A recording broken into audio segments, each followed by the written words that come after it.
Ooh. Hey, can you hear me? I can hear you. Can you hear me? Yeah.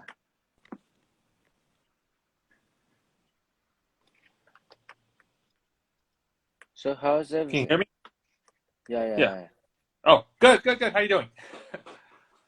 Good. How about you? I'm doing well. Can't complain. Cool. So, uh, I saw the photo of your like Instagram, Okay. and that was really cool. Oh, Grew up a Laker fan. nice. More, more accurately, like grew up a Kobe fan. Yeah. It's interesting right now with LeBron there right now. There's a lot of Kobe fans around. Not that they don't like LeBron, but it's kind of hard for the hardcore Kobe fans to kind of transition over to the LeBron wagon type of Yeah, thing. That's what I've yeah, noticed. yeah. Not that they don't like him. It's just like um, it's hard to almost like pass the torch on to to Yes. to to an athlete that's pretty much was started well technically yeah started with the Lakers, ended his career with the Lakers, and Yeah. if you're a Laker fan, that's all you knew. Just like Michael Jordan with the Bulls. When you think of the Bulls, you think of Michael Jordan type of thing. Granted, with the Lakers, you don't just only think Kobe because you think Showtime. But if you grew up in this era, you do think Kobe type of thing. Yes. Yes. No. So, yeah, pretty cool. So, like, first of all, I know you've been to Thailand before, Yes. and there's gonna be a lot of like Thailand coaches and athletes gonna watch this, although we're doing this in English. Okay. But still, can you introduce yourself? Sure. My name is Marco Nunez. I am a performance athletic trainer, rehab specialist, recovery specialist, and also strength and conditioning specialist. I've been practicing or I've been in this field for almost 24, 25 years. I spent majority of my career working in the professional setting. Started with the LA Avengers, Arena Football. I also worked with women's WNBA. I worked with the LA Sparks with athletes like Lisa Leslie, Shamiko Holtzclaw. And then I transitioned to the NBA, and I finished my career with the LA Lakers. I spent 12 years with them. So I worked with athletes like Kobe Bryant, who we talked about. I worked with athletes like Paul Gasol, Meta World Peace, Lamar Odom, Luke Walton, type of thing. And now that I've left that kind of behind me, the last 3 years I've been working as a private, working with athletes still, but more of a one-on-one concierge service. I opened up a performance facility out here in Southern California. I'm hoping to open up a few more type of things. So now I'm kind of doing more of a one-on-one sessions with both athletes and clients in general. Cool.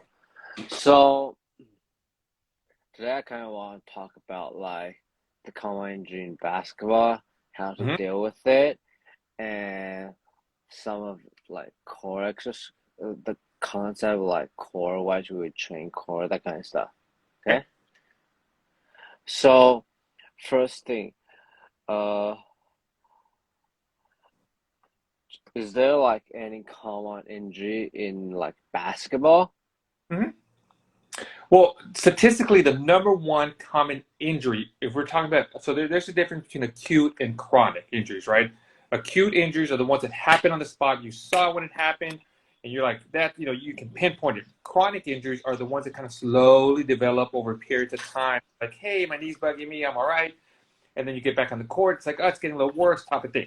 Now, acute injuries, the number one most common injury among athletes in basketball is ankle. That happens. That's number one by far as far as injuries. When you see that, they jump up, land, and they roll their ankle. And because in basketball there's a lot of jumping and landing, that's when the injury, ankle sprain, occur. Now, obviously, you can either land and you roll your ankle by yourself, meaning you didn't step on anybody, which that's kind of common. But the other one, especially if you're a big man, if you're a power forward, if you're a center, if you're driving to the basket, you do a layup and you land, there's bodies around you. And if there's bodies around you, there's feet on the floor. And oftentimes when an athlete lands on somebody's foot and they roll their ankle really bad, both in eversion and plantar flexion, that tends to be a little more worse because now you're landing on it, you're putting your full weight on that ankle, and you really roll it and kind of give it a nice little injury to it. So that's the number one acute. Second one is our hamstrings. Hamstrings injuries are the second injury among basketball athletes, and the reason for that is because of that explosion. Your glutes and your hamstrings are the ones that kind of propel you forward, and oftentimes in basketball, you have to kind of you explode, slow down, and then have to explode again, right, when you try to trick a player. And that quick reaction, if you don't train for that contraction, eccentric and contraction can put stress on the hamstring, and then you end up with a hamstring strain. So those are the two, number one and number two most common acute injuries in basketball. Now, when we talk about chronic injuries, the ones that develop over periods of time, tendonitis by far is the number one chronic issue. I don't want to call it injury. I want to call it an issue, whether it's the patella tendon, quad tendon right in your knees, or Achilles tendon, and that's also because of a lot of jumping and a lot of landing mechanics that's involved in basketball. So there's gonna be a lot of like ankle sprain, right? And sometimes it's like small ankle sprain, not gonna bother. Correct. And sometimes it's gonna hurt a lot. Mm-hmm. So how do you like deal with ankle sprain? So here's the difficult part about it. As far as you talking about prevention or treating it? Treating it. Treating it. Okay. So the number one thing you need to understand, and most athletes need to understand, coaches need to understand, is that every ankle sprain is going to be different. And what I tell everybody, let's say you are the coach of a basketball team, and God forbid, for some reason, you get 3 players that sprain their ankle the same game, okay? I will guarantee you that all 3 players are going to come back different times. There's no way they're all going to come back the same game. So one, you need to understand that, okay? Second, the athlete also kind of dictates when they kind of return as far as their pain tolerance, how much they swell, how much their body reacts to treatments, type of thing. Working in professional sports, I've worked with athletes, and you name one, like Kobe Bryant, that no matter how much the pain, no matter how much swelling's in there, he still wants to get there out and play. That's what they refer to as a Mamba mentality. And then you have other players that there's like no swelling, very little pain, and they're like, I can't play. I'm like, what are you talking about? So I hate to say this, but yeah, the athlete mentality, toughness, pain tolerance, all that kind of dictates a little bit on the part, especially in the professional level. Now, granted, our job as athletic trainers is to try to protect the players and try to kind of reduce their re-injury. So if there's someone that's really bad, you're not going to put him out there and kind of push him.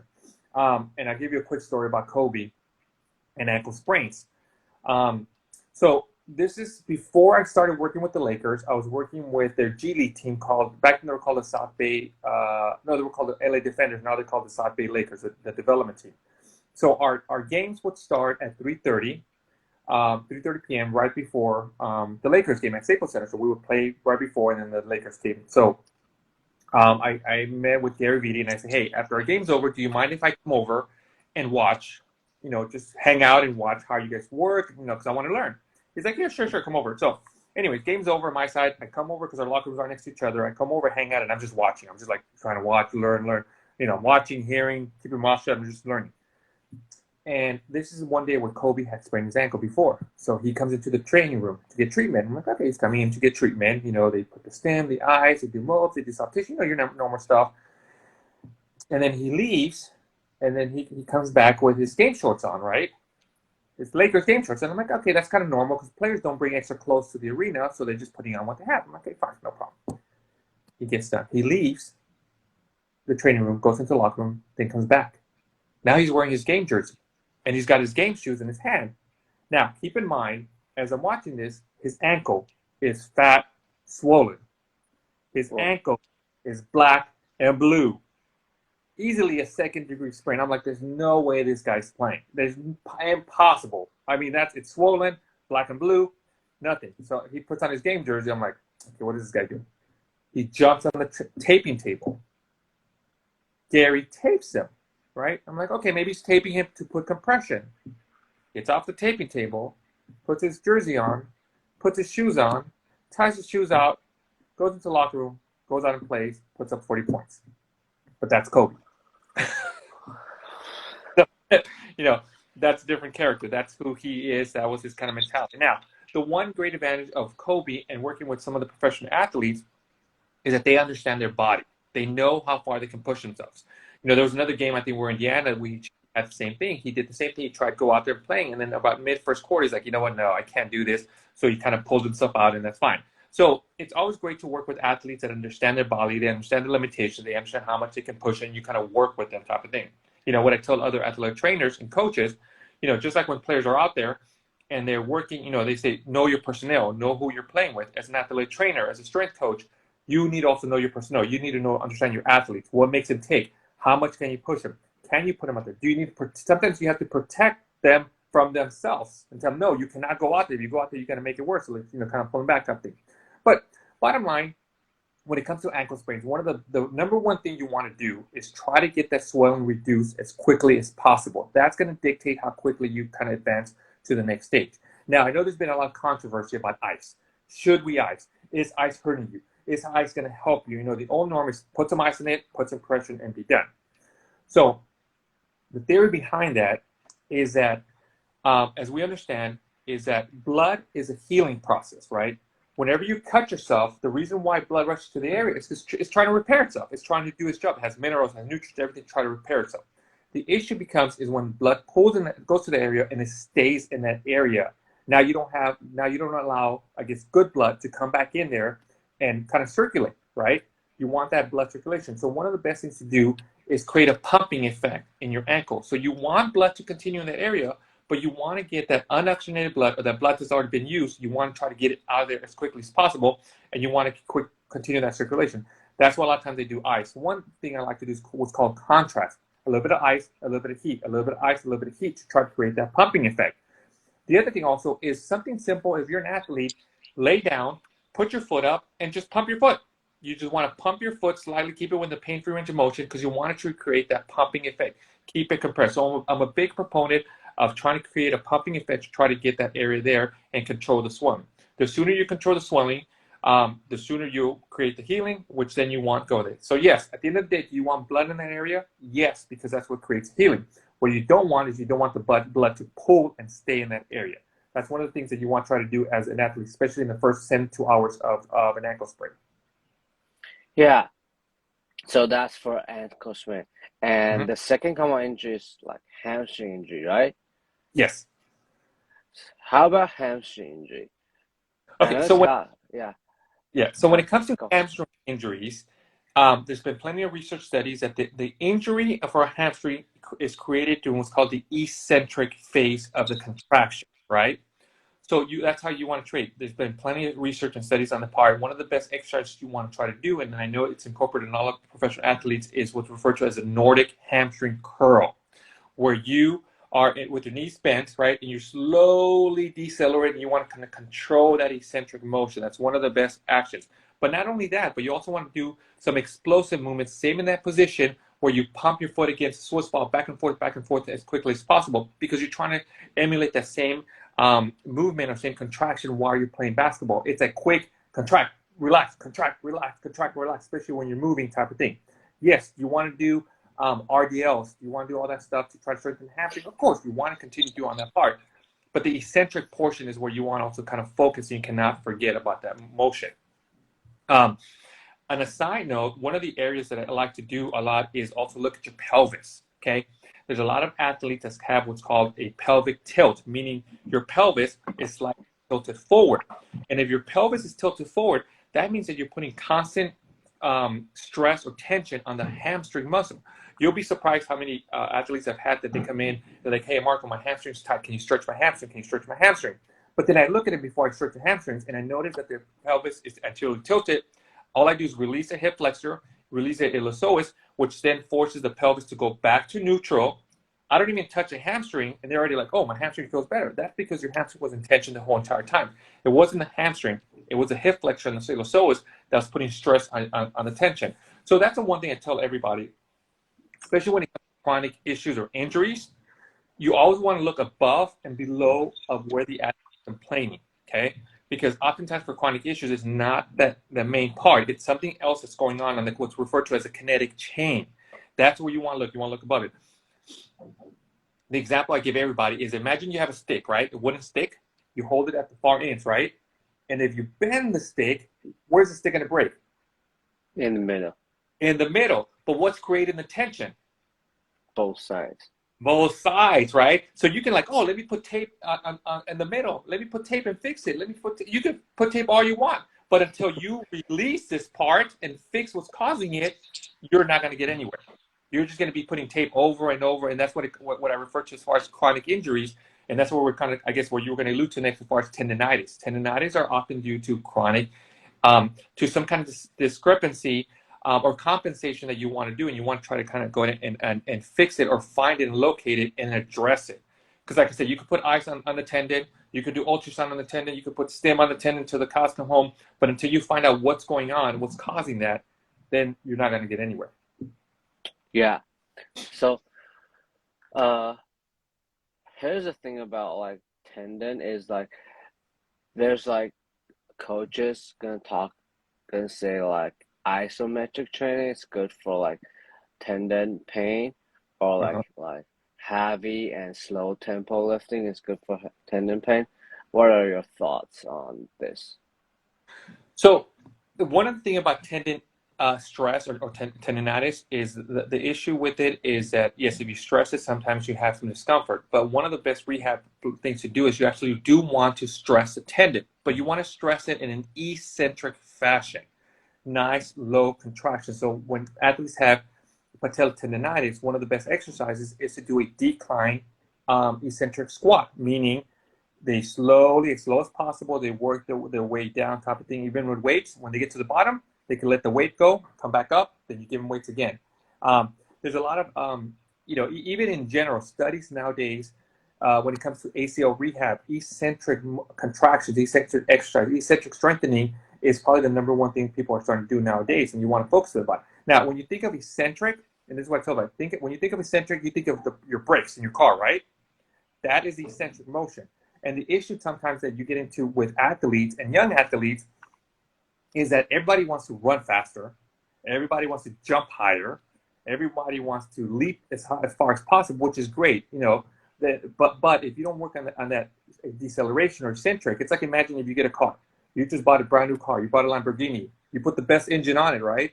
You put the best tires on it. You put the best frame on it. But if you forget to put some good brakes on it, what's going to happen when you're going 200 miles per hour and you make that sharp turn? You're going to wreck the Lamborghini. You're going to wreck the Ferrari. You're going to wreck that Maserati. So you need a good braking system put into that area to be able to kind of compound. Because think about it this way. The higher your jump, when you're coming down, the more force and weight's coming down on your knees, your ankles, and your hips. And you got to have proper mobility, proper eccentric landing and stabilization to be able to sustain it. And oftentimes people forget to do that part. Cool. So next thing I want to ask is like, is there like any specific injury that is like the most probably like the hardest? If like the athlete get this kind of injury, it's gonna be hard, like very hard for them to like return to the field. Probably like ACL or like tore his Achilles tendon, that kind of stuff. So here's the thing about it. It's funny that, how can I put this? It's not really as far as the injury itself that sometimes becomes difficult for the athlete to return, meaning the physical aspect of it. The one thing I've noticed is a mental aspect of it that becomes very to understand that, hey, you know what? I'm okay. I can go out there and do this. What I tell everybody is that there's certain what's called milestones. When the athlete gets on the field, they're gonna, even though they've been cleared, all the tests say you're fine. The doctor says you're good. The trainer says, the athletic trainer says you're good. Everybody says you're good. When you get out there mentally, you're still a little scared, and it's normal. You get out there, it's like, okay, what's going on? And you go out there and play. Not until you kind of like hit somebody or somebody hits you, and you're like, oh, okay, I'm okay. All right, then you go this way. I'll give you a prime example, and I'm not going to tell you who. Unfortunately, I can't say who this is, but we had a player with the Lakers that had an ACL injury, and they came back. We rehabbed him, and he was already fine, and he went back and played. during practice. Now, keep in mind, this athlete can jump already. He was able to jump out of the building. He had a huge vertical already, right? He was a young rookie that we had. And you probably already think I think you already know who I'm talking about. So one day he's in practice and he jumps to try to block a shot, right? And he gets up really high. And he tells me this later. It's like, Marco, I was so high and I was up in the air and I was like, he was like, wait a minute, I can't be up this high. I gotta get down. Because he was kind of like, wait a minute, I haven't been up high. I just came back from my ACL. I shouldn't be up here. And he tried to get himself down, but he's in the air. He can't, right? He's trying to get himself down. But when he landed, he's like, oh, okay, that's not bad. I'm okay. So I think oftentimes it's a mental aspect of the game, and kind of going through those little tests that it becomes very difficult, from Achilles injury, from an ACL injury, from a shoulder dislocation, reconstruction, anything like that. Same thing. I had a hockey player that I was working with a couple months ago. He came back from a shoulder injury because he fell on it, hyperextended it, and dislocated it. And I told him, hey, not until you fall, and you're going to fall on that shoulder, and you're going to get up, and you're like, oh, okay, that feels fine. Then that's where you're going to be like, okay, I'm fine. And he did. He came and told me he fell one time. And the next day I was like, yeah, you're right. I fell down. I got scared at first. But I felt, okay, shoulder's fine. Okay, then boom, he just went and went back. So I think the mental aspect is kind of one of the toughest parts for players to get over when it comes to any type of injury. Okay. How about like when like the doctor said, well, it's okay for us to start the rehab process? Mm-hmm. Is there like any like specific tests like SFMA, that kind of stuff you're gonna do before you do anything first? Yeah. So there's a variety of tests you can do out there. There's like you mentioned, there's the FMS, there's Fusionetics. You can nowadays there's technology, cameras, sensors, dorsal V's. There's a lot of nowadays what they refer to as sports science and wearable devices that you can have the athlete wear while you're testing them. So the one thing I like to do is what's referred to as controlled and uncontrolled environment, meaning like the FMS. The FMS is a complete controlled environment where the athlete is in complete control of himself or herself. You have them do the squat, and you do the assessment and see how they do. Once they pass that and they look good at that, then you can go ahead and move on what's called into the uncontrolled environment. I love to do more of the uncontrolled environment because that's where they're playing out on the field or on the court, and that's where the injury is going to occur. Oftentimes, it's always in an uncontrolled environment where the athlete gets injured because they don't know what's going on. They're it's not that they're not in control of their own body, is that they're not in control of what the other athletes do, and that's usually where the injuries occur. And there's a lot of technology nowadays, camera systems that you can measure. There's a company that I'm talking to that does insoles. And in the insoles, there's little microchips in the insoles. So you can track how much pressure an athlete's putting on one leg over the other, how much are they turning, how much are they pivoting. So if you have an athlete that's coming back from, let's say, an ankle sprain, and all of a sudden you get him out on there and they're playing, they're moving, and you can monitor them, and you're noticing, hey, you know what? He's not putting as much pressure on that one ankle that he's coming back from rehab. He's putting more pressure on the other one. What's going on? Maybe he's not ready to come back. Maybe he's mentally not ready or physically not ready, or two. Now he's putting himself at a higher risk of injury for the other leg because he's putting more weight. And that's what happens oftentimes with people that have like ACL injuries. They may not injure that ACL injury, the knee, but they may injure the other one because now they're compensating. They're worried about putting so much pressure that they put more pressure on the other knee, and then that's when injuries occur to the other one. So you have to kind of monitor them and see how they do. But I prefer, yes, in a controlled environment, FMS or anything like that sort, just to see where they're at. But I'd love to be able to see how they do when they're out on the field or on the court, because that is their true movements. It's more like stress test? I'm sorry? Is it like some sort of like stress test? Yeah, so what it is a stress test that you're looking at their mechanics, basically, right?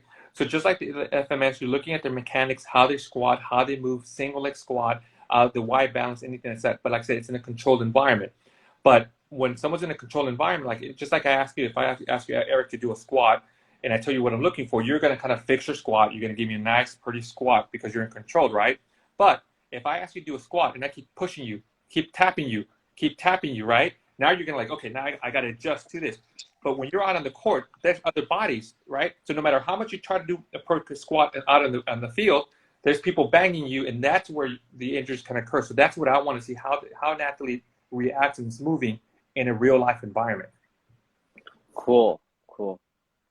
So, that's so much for like rehab and like injury kind of stuff. Mm-hmm. So the next thing I want to talk is about like core. Mm-hmm. So I know there's gonna be a lot of people like when we talk about like core training, they're gonna thought of things like plank or like dead bug, that kind of stuff. Yep. But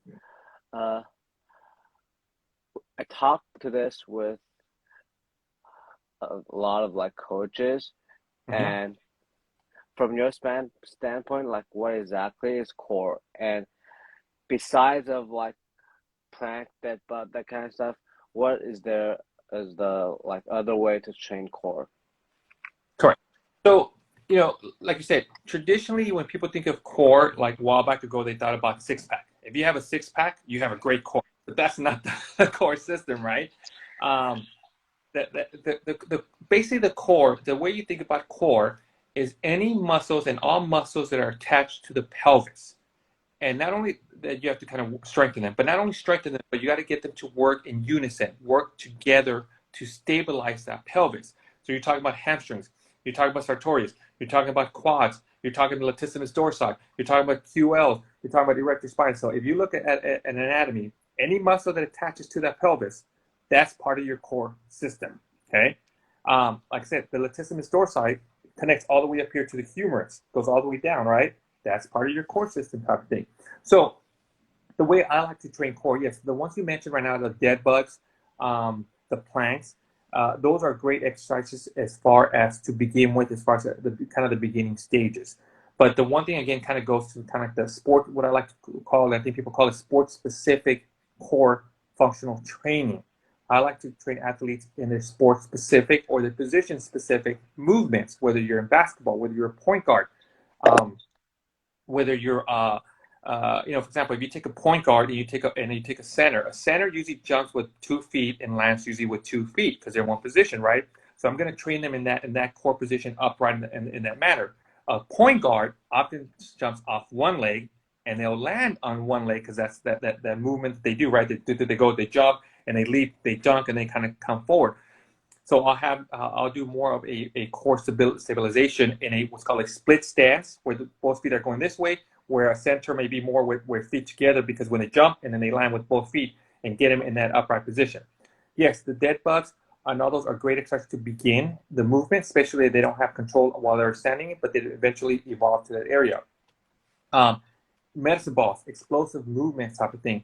There's a unit, the one thing you also got to understand, there's a unit out there by there's a gentleman named Alex McKechnie that created what's called the Core X system. And the one thing you always want to train, and the way you want to think about it, is because your body is in what's referred to a cross sling, right? The way you work, the right arm coincides with the left leg, the left arm coincides with the right leg. And that's how you kind of work with the Core X system. You got to work with what's called the cross sling opposite, because that's how we walk, that's how we run, that's how we jump, that's how we land. Just like if you're a basketball player, if you're right-handed, you're going to push off the left leg to try to get that extension, and vice versa. So, doing crunches and all that stuff, and it's great if you want to get a nice little six-pack. And this is what I refer to people. There's 2 types of training. There's the aesthetic and athletic. Aesthetic one is you want to look good. You want to be able to go to the beach and look good out there. If that's what you want, that's fine. There's nothing wrong with it. But athletic, it's more you're trying to get that functional and trying to get all those muscles to work in unison to be able to kind of sustain you and be able to go on the point. So, for athletic, like core training, is there like anything we should start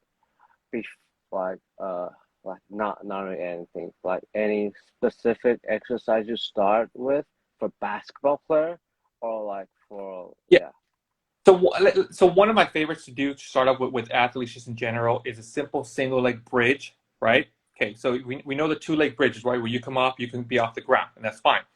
But then you bring a single leg bridge, meaning you bring one leg up, okay? But now what you want to do, you want to coincide that with something with upper body. So let's say The person does a single leg bridge. They keep the right leg down, right? They bring the left leg up. And what I'll do is I'll give them a dumbbell on the right arm up here to try to kind of get that cross link kind of going on that part. So that's kind of I kind of function on the part. And that's a nice, easy basic. Now, when it comes to the core, I'm not really looking for reps. I'm looking for stability in how long can you hold that motion. So I'll have them hold it for 30 seconds and then be able to cue them. The one thing I don't like doing, or sometimes I find myself, is I forget to count how many reps they're doing because I'm looking at the athlete and I'm trying to make corrections and movements. So what I'm looking for quality, not quantity. Okay, and this kind of goes back to kind of the planks. It's all about quality, because as soon as you lose that core, as soon as you're in a plank and you either start arching or pivot down, you're done. That's it, because now you're compensating. So if I see that, I'll try to correct it and see if the athlete can correct it himself or herself. If they can, they keep going. But if they can't hold that position, then it's pointless for us to kind of continue the exercise. So it's all about quality, not about quantity. Same thing with the squat. When you have athletes, you can have them ask them to do 10 squats. And the first 4 might be great, but then the next 6 are all like, they're going to the side, right?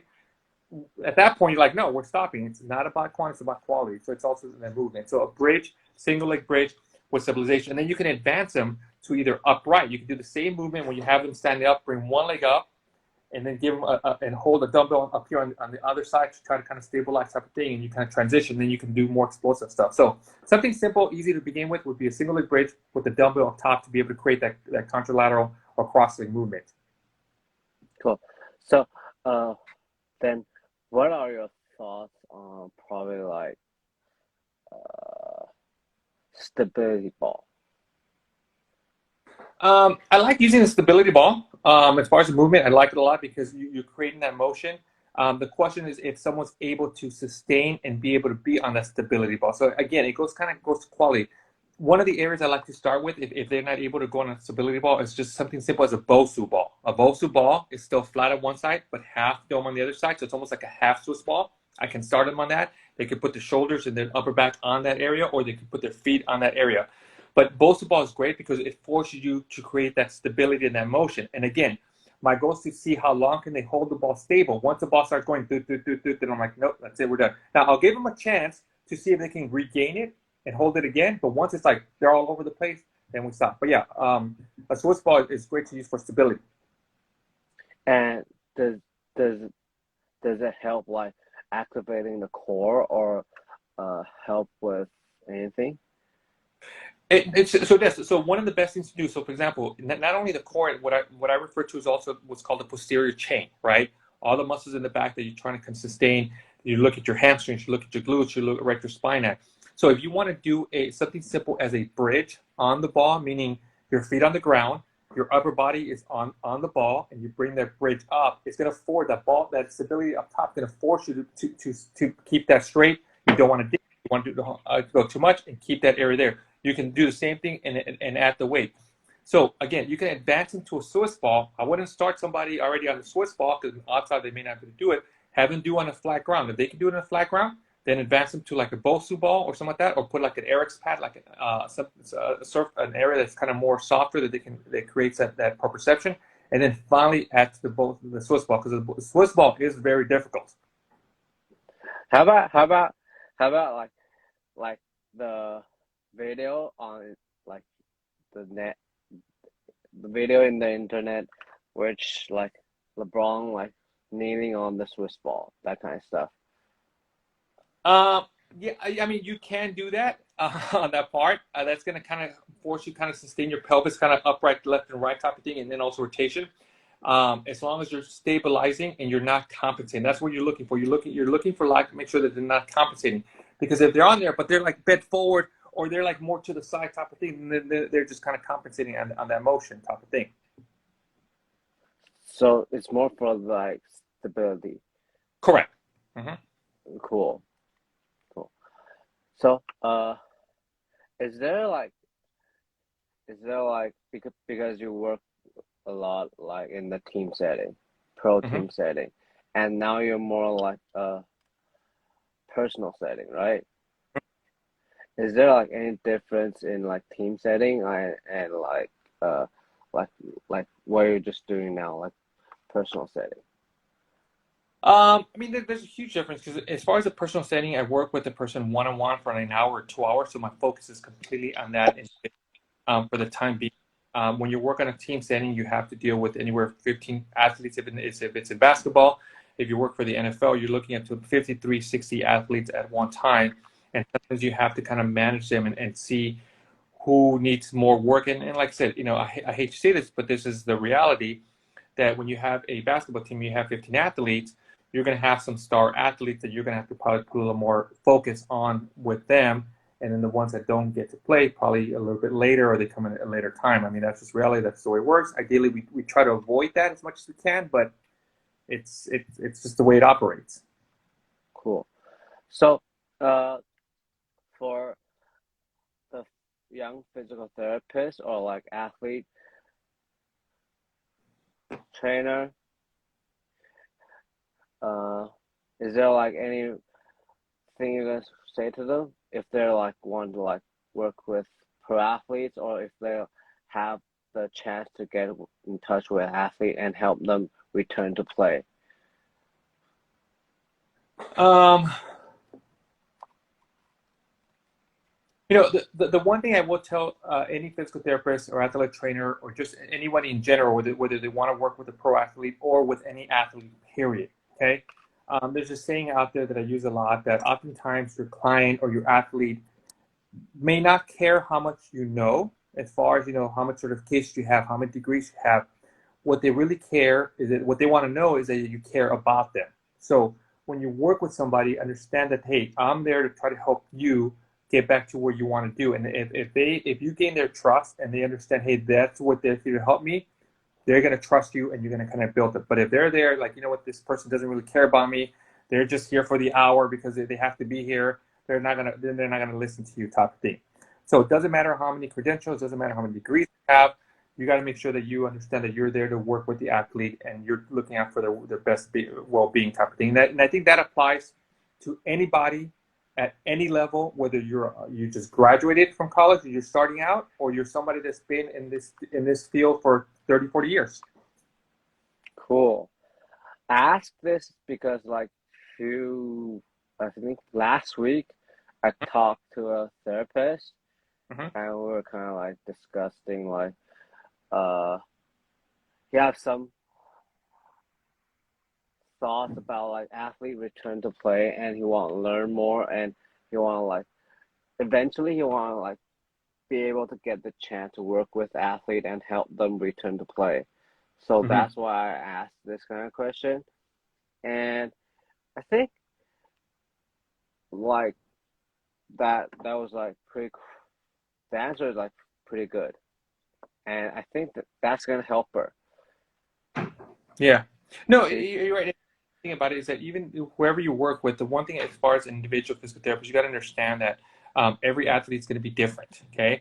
And as long as you understand that there's a process, sometimes you work with athletes that get frustrated because they want to be they think rehab is like boom, boom, boom, boom, boom, boom, boom, boom, and I'm healed, I'm ready to go. No, rehab is like going this way, going that way, going everywhere, and going this way. You may go a little backwards, stuff like that. And not only the athlete, but the physical therapist needs to understand, hey, this is a process as well, type of thing. But at the end of the day, like I said, as long as you have the best interest of the athlete, you're going to make wise decisions for the athlete and progress them accordingly. Cool. I really love this one. I mean, I work with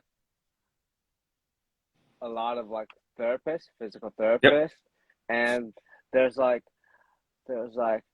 lot of therapists in Taiwan.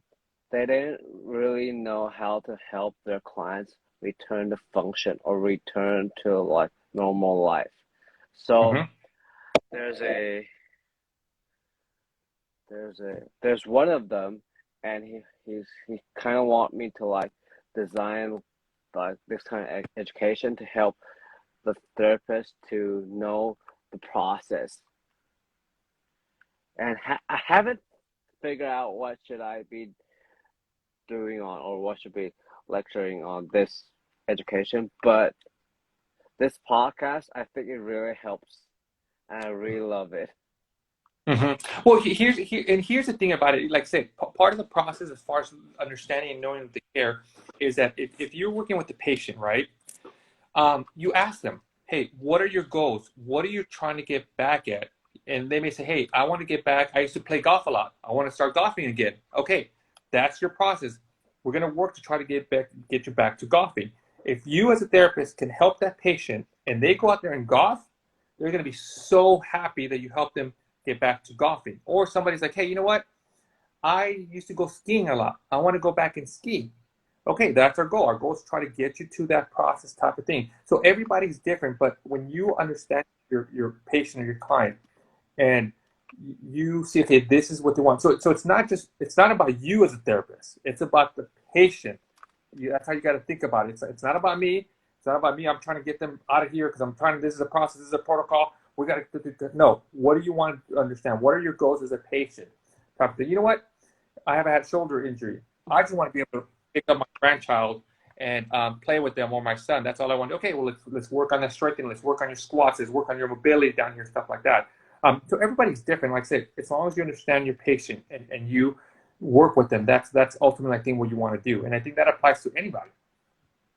Cool. Really love to talk to you, man. No problem. Thank you. I mean, when I saw my Instagram, like you follow me, I was like, whoa, this is cool. So cool. I like literally take like screenshot from my phone and like send them like most of my people. I say, hey, you follow me. I'm so cool. No. Now, are you in the States or are you in Taiwan? I'm actually in Taiwan right now. So it's like 4:30 in the morning. In the morning? Now. Yeah. Oh, I thought you were. We could have done it later then, so you could. I don't want to wake you up. No worries. Okay. No worries. I love it. Okay. Yeah, because it's almost like a 14-hour, 12-hour difference, huh? 14-hour difference. Yeah. So I forgot what I'm gonna say. Oh, when is the last time you come to Taiwan? Right before COVID, I think I went there in 2019. How long have you? Sorry, how many times have you been here? 3 times. Oh. Yeah, I would go there every summer to do a conference and do some courses with Sportsline Asia. Sportsline, yeah. Mm-hmm. Cool. Probably wish after the COVID you can do it again. Yeah, I mean, so every summer what I would do like a tour that I would go to China, like Beijing, stuff like that, hit those areas, and then go to Taiwan or back and forth, and then come back. I'm hoping that, I don't know if this summer, but I'm hoping either by fall to kind of do the same thing. I'm hoping to go out there, do courses, do seminars. I think this year is probably going to be a little bit difficult because things in China is still kind of like uncertain. Some of the cities are still in lockdown. Correct. That's what I heard. The contact person mentioned to me that some cities in China are still in lockdown, so it may be tough. But if not this year, hopefully next summer. Yeah. And if I go to state, probably gonna visit you. Sounds good. Yeah, just shoot me a text through Instagram, DM me, let me know. I'm not directly in the city of LA. I'm outside North County, but I'm about maybe 45 minutes away. Okay. Last question. Okay. Yep. I know there's probably a lot of people asked this before, but like, can you share a little story that you work with Kobe that like probably just you probably can't forget? Okay, so a story about Kobe. I'll tell you something about Kobe. You know, everybody talks about Kobe and the Mamba mentality, right? He's always the first one in the gym, the last one out of the gym, type of thing, and everything apart. But that also kind of applies to a lot of issues or injuries that he's had, and that's how he kind of approached it. So, you know, the year that he tore his Achilles tendon, right? And a lot of people, I don't know how many basketball fans understand how the rules work, right? So if you get a foul in the NBA, right? If you don't shoot your free throws and you go back to the training room, you can't come back and play the game. You're done. Okay? So, but if you go and shoot your free throws, you go back to the training room, locker room, go see what's going on, and then you can come back. Kobe being Kobe, kind of small mentality, is he kind of knew his Achilles was torn, but in his mind he's like, okay, let me see if I can still figure it out. So he went and shot his free throws. He goes back. We go back to the training room, and doctors there were looking at him, and everything's going on, and they finally confirm, hey, you know what? Yeah, your Achilles ruptured. You cannot go back. So right now, most athletes will be like, dang it, you know what's going to happen, what I'm going to do, stuff like that, and they kind of go through a process, which is normal, right? You go through sadness, you go through frustration, denial, like what's called the 5 stages of grief.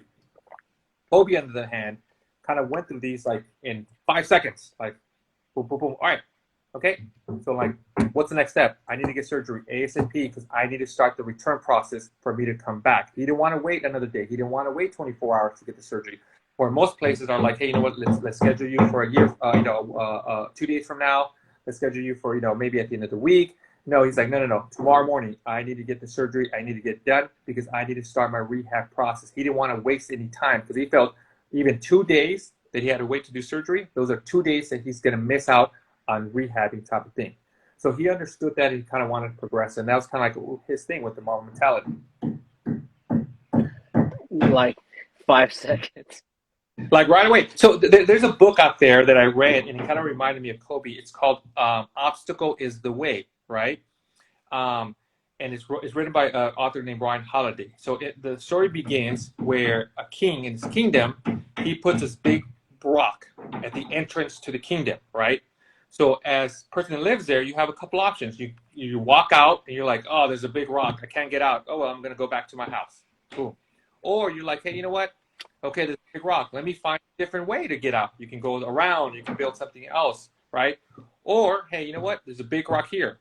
I got to get through this rock. I got to break this rock. I got to figure out how to get through this rock and go through it because it's in my path and I got to break it. And that's kind of like with Kobe with the Achilles injury. Hey, this is my obstacle. Achilles tendon. In order for me to get through this, I got to get surgery, and I want to get to it as soon as possible. I want to start breaking this rock as quickly as I can. I don't want to wait. I got to start chiseling away the rock and start the process. And that's how kind of who he was, and that's how his mentality is. He understood there was obstacles, whether it's the Boston Celtics, whether it's a year that he broke his finger, he had the avulsion fracture in his finger, right? He wasn't like, I'm going to have surgery. No, let's figure it out. This is an obstacle. I'm going to figure it out and go play. Same thing. The day that he broke it, the next day he came in, he taped it up, right? He goes out there and shoots some baskets. No, it didn't work. He comes back. We retape a different way. He goes out there and shoots some baskets. It didn't work. We tape it again. Finally, he starts shooting. Like 1 goes in, 2 goes in, 3, 4, 5, 10 shots go in. It's like, all right, he figured it out. This is my obstacle. I figured out how to break through it. I mean, to make a long story short, we won the championship that year. So if you go back and look at the pictures, you can see his finger taped up holding the trophy. So, yeah. Good. That's probably the main reason, like, the Lakers fan loves Kobe so much. It's different with, they're probably not going to find the same mentality, like, with another player. I 100% agree. It's Kobe was unique.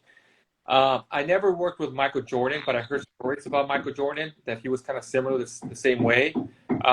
But that was the mentality of Kobe, and it kind of goes back to what we're talking about as far as the mental aspect. The question is,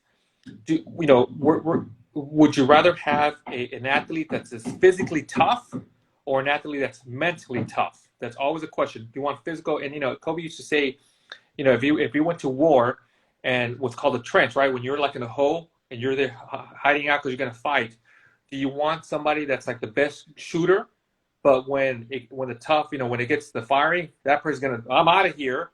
Or do you want someone that's not the best shooter, but they're going to stay with you till the very end type of thing? So that's kind of like the question that you want to ask yourself. And I think that's what the Mamba mentality is about, is that mental toughness that he always had.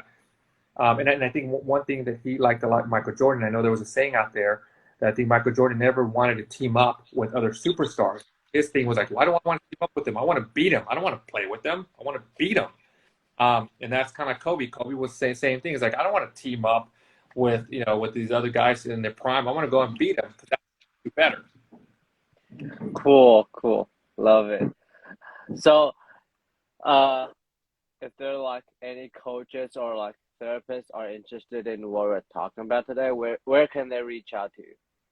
Yeah, if you guys have any questions, you guys want to reach me, feel free to DM me on my Instagram at Marco A. Nunez 17. I really love this one. So today I kind of want to focus about like basketball, but can we do like another episode talk about like basketball? No, sorry, baseball. Baseball. Yeah. Sorry, No, baseball. let me know. Let's schedule another one. We could do a couple of them. Okay. I'm happy. As long as I have time, I'm happy to do it. Okay, appreciate it, man. Really love it, and I truly think that's gonna help me build up my education for the therapist, and I really think they're gonna love it. Appreciate Good. it, man. Good. No So, problem. I like it. have a good day, okay? Take care. You See too. you. Bye. Bye.